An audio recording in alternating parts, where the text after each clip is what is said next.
day after strikes on Pakistani bases, the defense minister of our country, Rajnath Singh, has hailed the BrahMos missile. The missile that is said to have impacted the terror bases of Jaish-e-Mohammed. And he has called it a message that has been sent to Pakistan and the terrorists over there and its army. And he has said that BrahMos carries that message. India's BrahMos missile has hit Jaish headquarters, and now it has been confirmed that BrahMos was used in Operation Sindoor. सशस्त्र बलों के लिए प्रथम पसंदीदा हथियार बन गई है। यह यूनिवर्सल मिसाइल आधुनिक युद्ध क्षेत्र में बहुभूमिका, बहुलक्ष्य और बहु प्लेटफॉर्म लॉन्च क्षमताओं के साथ एक प्रमुख फोर्स मल्टीप्लायर के रूप में स्थापित हो चुकी है। भारत और रूस की सर्वश्रेष्ठ तकनीकी क्षमताओं का उपयोग करते हुए ब्रह्मोस एरोस्पेस ने दुनिया में सबसे कम समय में एक अद्वितीय उत्पाद तैयार किया है। 12 जून 2001 को अपनी पहली सफल लॉन्चिंग के बाद से ब्रह्मोस ने विभिन्न प्लेटफॉर्मों से अलग-अलग परिदृश्यों में 100 से अधिक परीक्षणों का विश्व स्तरीय रिकॉर्ड बनाया है, जिसमें इसकी सफलता दर सर्वोच्च रही है और इसकी श्रेष्ठता प्रमाणित हुई है। साथियों, हर भारतीय को गर्व होता है जब वो सुनता है कि भारत में बनी ब्रह्मोस मिसाइल अपनी कैटेगरी में सबसे घातक और सबसे आधुनिक मानी जाती है। कई देशों के लिए ब्रह्मोस मिसाइल उनकी पसंदीदा चॉइस बनकर उभरी है। ब्रह्मोस एरोस्पेस रक्षा स्वदेशीकरण के महत्वाकांक्षी मेक इन इंडिया कार्यक्रम का सच्चा ध्वजवाहक है। Design in India, make in India और मेक फॉर इंडिया प्रयासों के माध्यम से इस संयुक्त उद्यम ने 200 से अधिक घरेलू, सार्वजनिक और निजी रक्षा उद्योगों, संस्थानों और संगठनों को शामिल करते हुए एक मजबूत मिसाइल औद्योगिक कंसोर्टियम की स्थापना की है, जो ब्रह्मोस उत्पादन और स्वदेशीकरण कार्यक्रम के विभिन्न पहलुओं में समर्पित रूप से लगे हुए हैं। रक्षा मंत्रालय का एक विभाग है DRDO, उसके द्वारा यह तय किया है हम लोगों ने। मिसाइल का नाम तो सुना होगा, बड़ी खतरनाक चीज होती है। कभी कोई कल्पना नहीं करता था कि उत्तर प्रदेश में मिसाइल बने। बहनों भाइयों, उत्तर प्रदेश में इसी लखनऊ के पास में ब्रह्मोस मिसाइल बनेगी। आज रक्षा क्षेत्र की आत्मनिर्भरता हम सबके सामने है और भारत की ब्रह्मोस मिसाइल का केंद्र भी लखनऊ हो चुका है। यहाँ पर बनने वाली मिसाइल जब भारत की सीमाओं पर उड़ती है तो दुश्मन के चक्के छोड़ते हैं। We have expanded and expedited our overall production and integration capacity. The dedicated BrahMos Manufacturing Center being set up in Lucknow as a part of the UP Defence Industrial Corridor will be a major addition to the existing BrahMos production facilities across the country. Lucknow unit will expedite the production, integration and assembly of BrahMos systems to meet the growing demand for the missiles both in the national and international sphere. हम शांति का वह हथियार बनाते हैं जो भारत को गर्वित करता है। जय Hind. And now we are joined by Shivani Sharma from Uri sector to talk about this with us. Shivani, we would like to know what's the situation there on the ground. You know, what's happening in Delhi, we all know the meetings, the huddles, but what's happening in ground zero? Because there are civilians living in the LOC sector and there are many who had to go back to the shelters.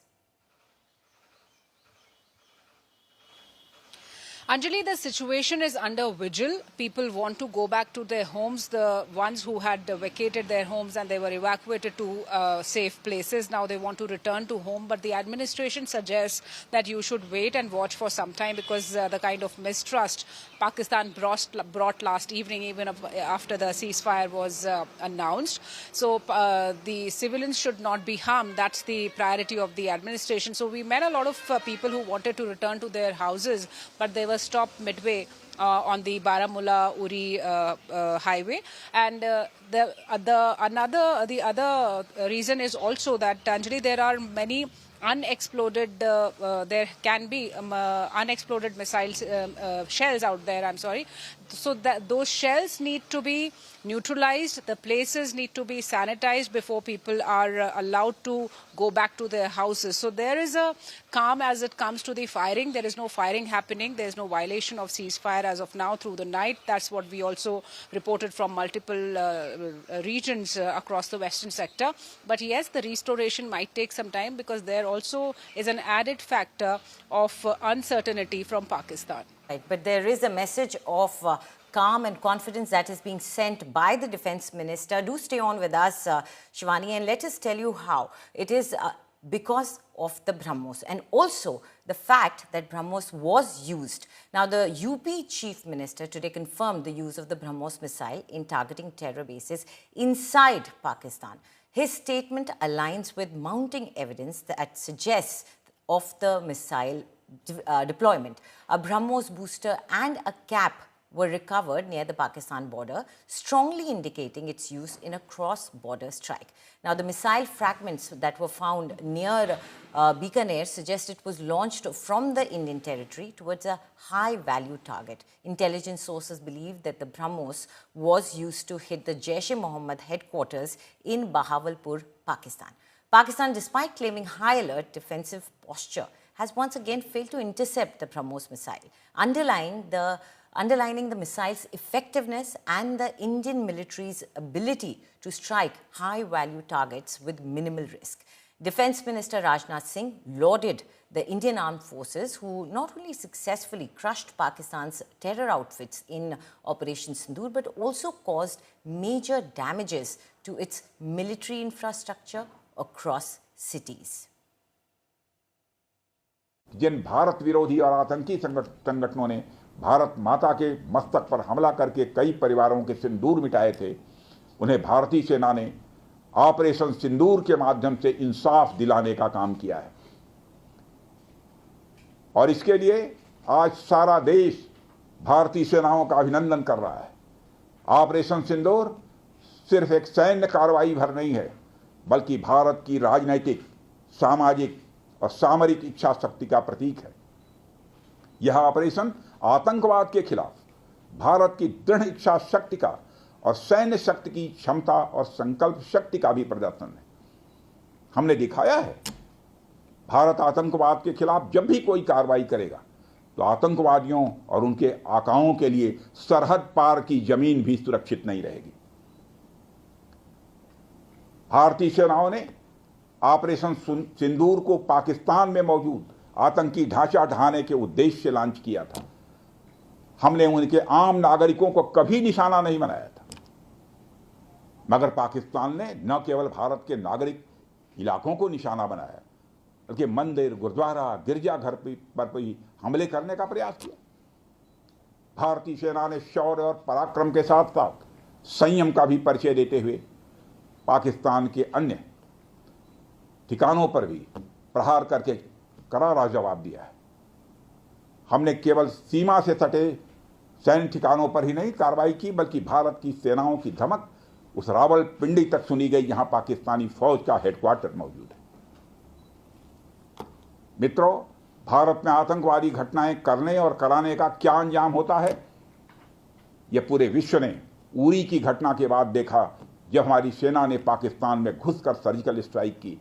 Pulwama के बाद देखा जब बालाकोट पर air strike की गई, और अब पहलगाम की घटना के बाद दुनिया देख रही है कि जब भारत ने पाकिस्तान के भीतर घुसकर मल्टीपल स्ट्राइक्स की हैं।